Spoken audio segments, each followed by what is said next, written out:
Adolescente morre afogado em cachoeira de Alto Paraíso. E você vai ver ainda.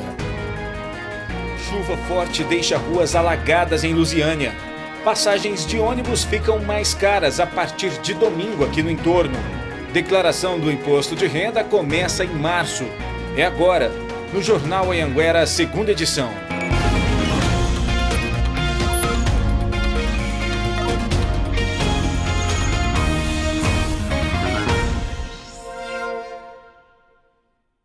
Olá, boa noite. Os bombeiros de Planaltina de Goiás encontraram hoje pela manhã o corpo de um jovem estudante do Rio de Janeiro que estava desaparecido em um rio, na cidade de Alto Paraíso. O repórter Fábio Melo está acompanhando esse caso. Uma boa noite para você, Fábio. A gente já tem a identificação dessa vítima? Ainda não, Juliardi. Boa noite para você que acompanha o J2. A identificação desse jovem ainda não foi divulgada, mas o que a gente sabe é que ele tinha 22 anos e era estudante de medicina no Rio de Janeiro. Segundo o Corpo de Bombeiros, ele estava com um grupo de pessoas passeando pela região de Alto Paraíso. E no momento em que ele estava nadando em um rio, a correnteza aumentou muito e acabou arrastando esse jovem e jogando ele na Cachoeira da Carioca, que fica no distrito de São Jorge. O acidente aconteceu ontem e as buscas começaram ontem mesmo. Por mais de 15 horas, os bombeiros procuraram pelo rapaz, até que o corpo dele foi encontrado a uma profundidade de 10 metros. O corpo já foi encaminhado para o IML de Formosa, onde deve passar por uma necropsia. Giliardi. Obrigado, Fábio, pelas suas informações. Boa noite para você. E a chuva forte de hoje à tarde aqui em Lusiânia deixou algumas ruas alagadas, transtorno para os moradores. Essas imagens foram feitas pelo telespectador Eric Thiago, que passava pela BR-040 no momento da chuva. Parte da rodovia ficou tomada pela enxurrada. O volume e a força da água chegam a assustar. Mesmo assim, alguns motoristas se arriscam e passam pelo trecho. O Pedro Henrique mandou esses vídeos feitos entre o Jardim Europa e o Parque Sol Nascente. A rua virou um rio e ficou completamente tomada pela água. A enxurrada descia com muita força. Essa outra imagem é da Avenida Alfredo Nasser, aqui em Lusiânia. Observe que mesmo com toda essa enxurrada, tem gente que se arrisca e entra no bueiro, brincando, como se fosse uma cachoeira. É muito doido mesmo. Sobre o Parque Sol Nascente, a Secretaria de Obras de Lusiânia disse que o aumento do volume de água nas ruas do bairro acontece por causa de uma obra realizada nas proximidades por uma empresa privada. Informou ainda que a Prefeitura tem trabalhado para a aprovação de projetos e liberação de recursos para viabilizar melhoras na região.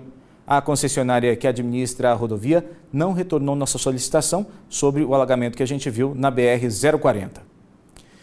E hoje pela manhã, a polícia apreendeu aeronaves de pequeno porte em Goiânia, onde funcionava uma das bases de uma quadrilha.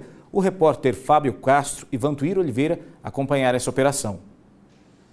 No começo da manhã, policiais federais chegaram ao aeroporto Zezé Alves Ferreira, usado por pequenas aeronaves na saída para Inhumas. Segundo funcionários, vieram pedir para suspender decolagens durante o trabalho dos investigadores.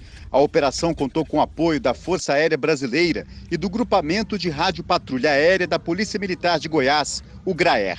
Durante o Bom Dia Goiás, acompanhamos a chegada dos policiais. Você pode dizer para a gente exatamente qual que é o trabalho do GRAER nesse apoio da Polícia Federal? Na verdade, foi só para a operação. Daqui a pouco a gente tá. A imprensa acompanhou tudo de longe, mas foi autorizada pela administração a percorrer os corredores onde ficam cerca de 50 hangares. A informação era de que 4 hangares seriam o alvo da operação, que apreendeu aeronaves. Essas imagens mostram os policiais federais catalogando aviões dentro de um hangar em Goiânia. Segundo o comando da operação, a Justiça Federal autorizou a apreensão de 47 aviões, mas não informou quantos foram apreendidos neste aeroporto em Goiânia. Ainda segundo a polícia, as aeronaves vão continuar ali dentro, até que a Justiça Federal decida o que vai ser feito com elas. Os policiais estiveram em 34 endereços para cumprir mandados de busca e apreensão em Goiás. 24 em Goiânia, 2 em Aparecida, 5 em Trindade, 2 em Anápolis e 1 endereço em Palmeiras de Goiás. Suspeitos e documentos apreendidos foram levados para a Superintendência da Polícia Federal. E veja a seguir, passagens para o entorno vão ficar mais caras a partir de domingo. E ainda, a idosa perde quase R$2.000 depois que o cartão dela ficou preso em um caixa eletrônico. Agora são 7h28. Nós voltamos já.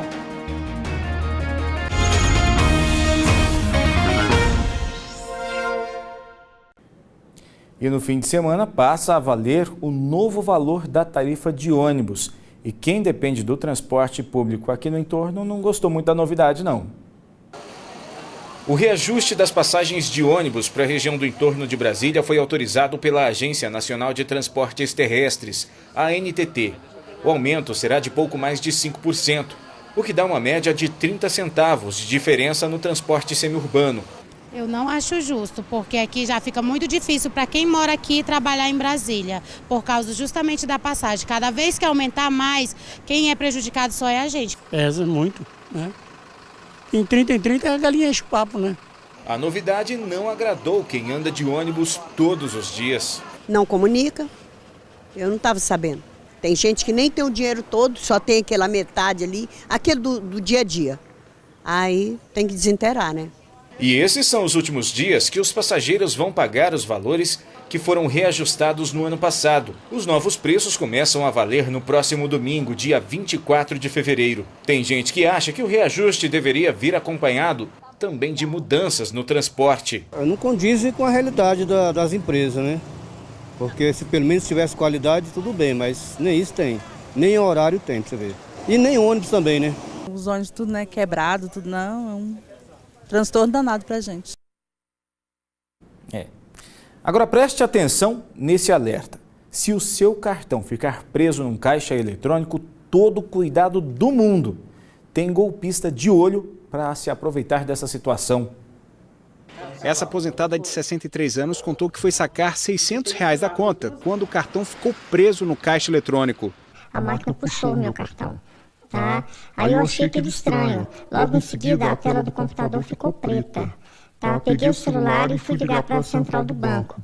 Aí nisso uma pessoa que estava do meu lado, tá, me apontou o dedo para um adesivo que estava na máquina e falando para me ligar naquele adesivo, que seria mais rápido o atendimento. A vítima ligou no 0800, que de acordo com ela estava pregado em todos os caixas eletrônicos do banco.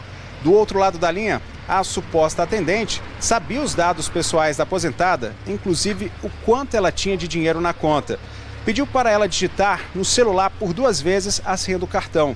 Mandou a vítima ir para casa e retornar depois de 1 hora, porque um técnico da agência iria retirar o cartão e o entregaria para a aposentada. Só que ela mal chegou em casa e recebeu alertas do banco sobre 2 saques, um de R$300 e outro de R$1.500. Esse era o adesivo que estava colado na parte da frente do caixa eletrônico no dia do golpe. Hoje pela manhã, a aposentada ligou mais uma vez no 0800, mas ninguém atendeu. A idosa registrou a ocorrência e o delegado disse que o caso está sendo investigado. Ele também contou que não é comum esse tipo de crime em que o bandido coloca um adesivo com um número falso da central de atendimento. Ainda alertou a vítima a nunca se afastar do cartão, como a aposentada fez, porque o bandido age nesse momento. A dinâmica é justamente essa. Assim que o cartão fica preso, o outro criminoso, né, que está do outro lado da linha, a orienta a sair da agência, que o problema será resolvido posteriormente. Alguém do banco entrará em contato, o cartão será reposto, alguma coisa assim. Mas, na verdade, o outro criminoso entra na agência e consegue retirar aquele cartão e, com os dados da vítima, consegue fazer as transações bancárias. O Banco do Brasil informou em nota que conta com uma central de monitoramento 24 horas e colabora com as investigações. O banco também alerta aos clientes que, se um cartão ficar ali retido ali no caixa eletrônico, a orientação é procurar um funcionário da agência e, quando não for possível, ligar para o número que é o 0800. O número que aparece aí é o 4004-0001. O banco também informou que não envia motoboys ou funcionários à casa dos clientes. A vítima informou que já teve o dinheiro estornado pelo banco. E 6 pessoas foram presas hoje, suspeitas de participação num grande esquema de desvio de dinheiro no IMAS, o Instituto de Assistência à Saúde dos Servidores de Goiânia. Os investigadores descobriram que o presidente do instituto, que está preso, autorizava o pagamento de atendimentos médicos nunca realizados. Para justificar a saída do dinheiro, foram usados até nomes de pacientes que já tinham morrido. Os servidores foram impedidos de entrar na sede do IMAS, na Avenida Paranaíba, no centro de Goiânia. Os promotores do GAECO, Grupo Especial de Combate ao Crime Organizado, com o apoio do Batalhão de Operações Especiais da Polícia Militar, interditaram o prédio por 3 horas para fazer busca e apreensão de documentos. Olha, a gente observa ali que o pessoal do GAECO já está saindo com um malote com a documentação, outros malotes já foram liberados. Um total de 9 mandados de busca e apreensão foram cumpridos durante a manhã, inclusive em clínicas particulares suspeitas de participação no esquema criminoso. A investigação do Ministério Público é para apurar a possível existência de uma organização criminosa que agia aqui dentro do IMAS para falsificar documentos e faturar procedimentos e atendimentos médicos que, na verdade, não foram realizados, com a finalidade de desviar dinheiro do Instituto. Diante dos indícios de fraude, a Justiça autorizou 6 prisões temporárias. O presidente do IMAS, Sebastião Peixoto, foi preso na casa dele e levado para a sede do GAECO. Também foram presos temporariamente 5 médicos investigados na Operação Fatura Final. Na lista está o ex-diretor de saúde do Instituto, Carlos Bahia, conhecido como Kaique, que, segundo apurou o Ministério Público, era sócio de uma clínica que tinha contrato de 10 milhões de reais com o IMAS. Segundo o coordenador do GAECO, o presidente do IMAS, Sebastião Peixoto, foi quem nomeou o então diretor de saúde e tinha conhecimento das fraudes, inclusive com o uso de dados de pessoas já falecidas. Havia pessoas que tinham morrido, já eram falecidas, havia crianças que eram atendidas supostamente até em geriatria, por exemplo. Enfim, é uma série de falcatruas que iam levar um grande prejuízo ao IMAS.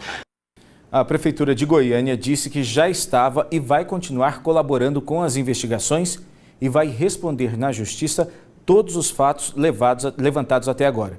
Disse também que o presidente do IMAS, Sebastião Peixoto, e todos os outros envolvidos vão ser afastados dos cargos até a conclusão das investigações. Até que todo o processo seja esclarecido, a Prefeitura disse que o procurador André Quintino Paiva é o novo diretor interino do IMAS. Mais uma pausa para os comerciais e a seguir, bebê morre sufocado em Goiânia. E ainda, já tem contribuinte se preparando para declarar o imposto de renda. 7h37, nós voltamos em instantes.